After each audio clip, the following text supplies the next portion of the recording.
सो hey guys, कैसे हो आप सभी लोग। Welcome back to my channel एजी अनाए मांगा। तो गाइस, आज मैं एक्सप्लेन करने जा रहा हूँ बुक ऑफ एस्पर का एपिसोड नंबर 574 को, जो कि काफी ज्यादा अमेजिंग होने वाला है। इसलिए पहले ही वीडियो को लाइक शेयर कमेंट सब कुछ कर डालना। एंड बाकी जिन लोगों ने अभी तक इसका पिछला एपिसोड नहीं देखा है, तो मैंने उस एपिसोड का लिंक इस वीडियो के नीचे डिस्क्रिप्शन में दे दिया है। आप लोग जा करके पहले उस एपिसोड को देख लीजिए। बाकी तो जिन लोगों ने ऑलरेडी देख रखा है, तो उनके लिए शुरू करते हैं हमारा आज का ये वाला एपिसोड। लेकिन उससे पहले मनीष योगी, शक्ति खेरवाल, ईवा एंड वंश, thank you for joining and rejoining सूफ एंड सिल्वर डायमंड मेंबरशिप। बाकी कल एपिसोड रिलीज ही नहीं हुआ था, इसीलिए एपिसोड कल नहीं आ पाया था। इस हफ्ते आप लोगों को सिर्फ 2 ही एपिसोड देखने को मिलेंगे। तो अब इस एपिसोड की स्टार्टिंग में हमें यानमो को दिखाया जाता है, जो कि हान युनफेंग की फाइट को देखते हुए अपने मन में कहता है कि अब ये बंदा अपनी लाइफ फोर्स, अपनी कल्टीवेशन को कंज्यूम कर रहा है। क्या इसके लिए अब ये डेमोनिक पार्ट भी जरूरी नहीं है, और अब ये वो मार्ग है जिसके ऊपर वो खुद चलना चाहता है। इधर तभी हमें हान युनफेंग की हालत की ओर भी दिखाया जाता है, जो कि अब अपनी इतनी ज्यादा एनर्जी को यूज करने की वजह से काफी ज्यादा थक गया होता है। तो उसकी ऐसी हालत को देख करके उसके दोनों ब्रदर्स भी काफी ज्यादा उसके लिए परेशान होते हैं। और थर्ड यंग मास्टर हान उससे पूछता है कि ब्रदर, क्या तुम ठीक हो? क्योंकि उसका सेकंड ब्रदर भी उससे कहता है, ब्रदर प्लीज अब इस सब को भूल जाओ। जिस तरह से आप अभी अपनी इस हालत में हैं, उस तरह से ये सब आपके लिए और भी ज्यादा कठिन होता जाएगा। और इस सब से आपको सिर्फ और सिर्फ नुकसान के अलावा और कुछ नहीं मिलेगा।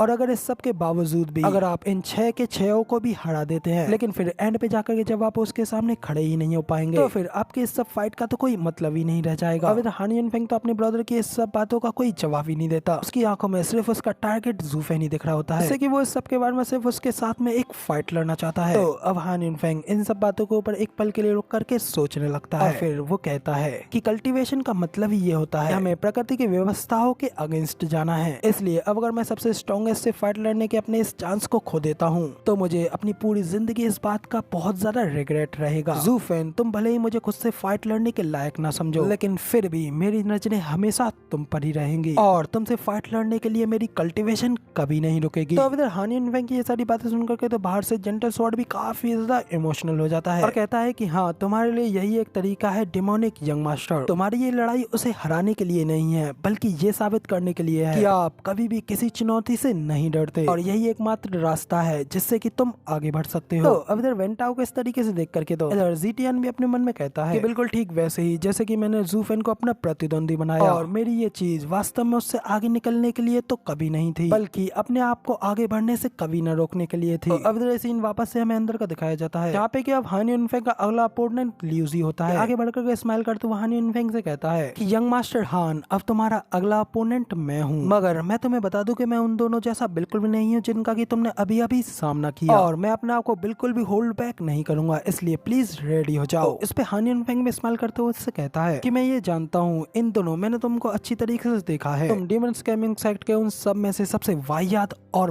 बुरे पर्सन हो। तो अब इधर हान युनफेंग की इस बात के ऊपर तो ल्यूजी और भी ज्यादा भड़क जाता है, और फिर गुस्से में अपने स्पिरिचुअल स्पाइडर को रिलीज करते हुए कहता है कि मुझसे ऐसे कह करके अब तुमने अपनी मौत को दावत दी है। तो कहते हैं फिर ल्यूजी बिना जरा भी देरी किए यंग मास्टर हान के ऊपर अपने स्पाइडर के वेब के साथ में अटैक कर देता है। ल्यूजी को इतना ज्यादा फास्ट अटैक करते हुए देख करके तो यंग मास्टर हान भी शॉक हो जाता है, और ना सिर्फ वो बल्कि की चंगलोंग भी कहता है, ल्यूजी आखिर तुम ऐसा क्यों कर रहे हो? यंग मास्टर हान का हम सभी 6 के साथ में लड़ना ऑलरेडी अविश्वसनीय रूप से एक बहादुरी का काम है, और भले ही हम लोग पूरी तरीके से हॉनरेबल ना हो, लेकिन फिर भी इसे इस तरीके से आगे ले जाने का तो कोई कारण नहीं है। जबकि कीचनलोंग की इस बात पर बाइलियन कीचनलोंग से कहती है, तुम्हारे कहने का कोई फायदा नहीं, वो नहीं रुकने वाला, तुम तो ऑलरेडी उसके कैरेक्टर को जानते ही हो ना, और ये तो ऑब्वियस है कि सिर्फ एक ही स्ट्राइक के साथ में हमें ये जीत हासिल हो सकती है, लेकिन सिर्फ जीतना और उसे पास होने देना ये काफी ज्यादा आसान है। लेकिन वो ल्यूजी तो उसके साथ में खेल खेलना पसंद करेगा, वो उसे खुद अपने साथ ले जाने की योजना बना रहा है, जिसे कि हान युनफेंग तो कभी स्वीकार नहीं कर सकता। तब इसी के साथ में हमें हान युनफेंग की ओर भी दिखाया जाता है, ल्यूजी के उस अटैक को अपनी ओर आते हुए देख करके जल्दी से अपने स्पिरिचुअल लाइन की रॉर पावर का यूज करने के लिए उसके मुंह में फुल पावर को गैदर करवाता है, और फिर ल्यूजी का स्पिरिचुअल लाइन एक जोरदार स्नो रॉर लगाता है, जिससे कि ल्यूजी के जाल के सामने एक काफी बड़ी बर्फ की दीवार आ जाती है। ल्यूजी के वो सारे स्पाइडर के जाल वहीं पर रुक जाते हैं। इधर हान युनफेंग उसके बाद में सीधा अपने स्पिरिचुअल लाइन के साथ में उसके ऊपर अटैक करने के लिए आगे भेज देता है, जबकि हान युनफेंग स्पिरिचुअल लाइन को अपनी ओर आते हुए देख करके ल्यूजी भी अपने स्पिरिचुअल स्पाइडर के साथ में सीधा हेड ऑन उसके ऊपर अटैक करवा देता है, मगर जब जैसे ही वो दोनों एक दूसरे के आमने सामने पहुंचते हैं, ल्यूजी स्माइल करते हुए अपने मन में कहता है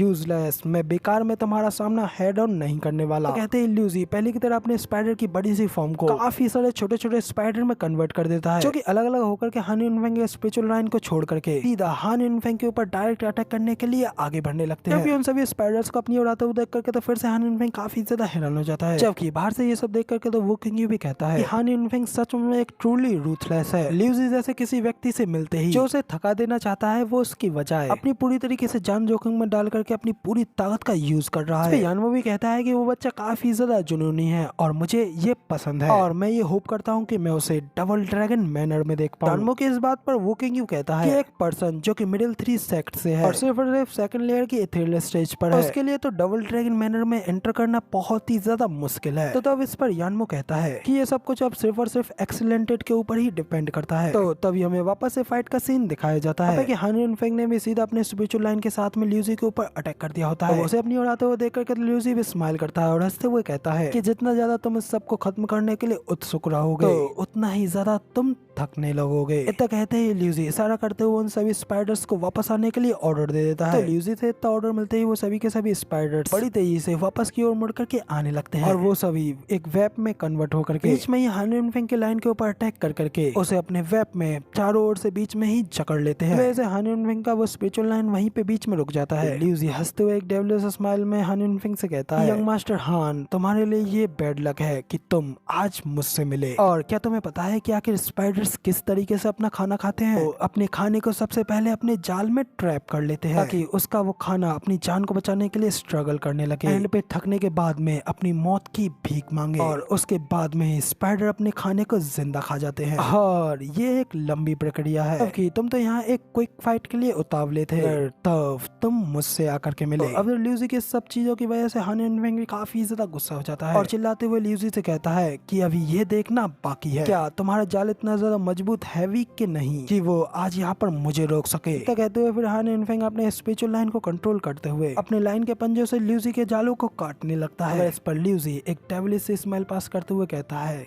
कि पॉइजन एक्सप्लोजन। ल्यूजी के वो सभी जाल वाले स्पाइडर्स वहाँ पे एक्सप्लोड कर जाते हैं और वहाँ पे बीच में एक जोरदार पॉइजन का धमाका होता है, जिससे कि हान युनफेंग का लाइन भी वहीं पे डिस्ट्रॉय हो जाता है। और क्योंकि हान युनफेंग का वो स्पिरिचुअल लाइन उसकी ही सोल का एक हिस्सा होता है, तो ऐसा उसकी लाइन के सोल फॉर्म डिस्ट्रॉय होने की वजह से हान युनफेंग को भी उसका काफी बड़ा बैकलैश होता है, जिस वजह से वो काफी ज्यादा घायल हो जाता है और उसके मुंह से खून निकलने लगता है। अपने भाई की ऐसी हालत को देख करके उसके दोनों भाई भी अपने भाई के लिए परेशान हो तो उसको आवाज लगाते हैं। मगर इसी सीन के साथ में हमारा ये वाला एपिसोड यहाँ पे पूरी तरीके से कंप्लीट हो जाता है और अब इसके आगे की स्टोरी आप लोगों को इसके अगले एपिसोड यानी कि कल देखने को मिलेगी। वीडियो पसंद आई हो तो यार एक लाइक कर देना, साथ ही कमेंट करके मुझे जरूर बताना कि आखिर आप लोगों को हमारा ये वाला वीडियो का एक्सप्लेनेशन कैसा लगा। एंड चैनल पर नए और आगे भी ऐसी अमेजिंग वीडियोस को देखना चाहते हो तो इस चैनल को सब्सक्राइब करना बिल्कुल मत भूलना। शुक्रिया। इसके बाद मिलते हैं हम लोग किसी और नई वीडियो में, तब तक के लिए बाय बाय।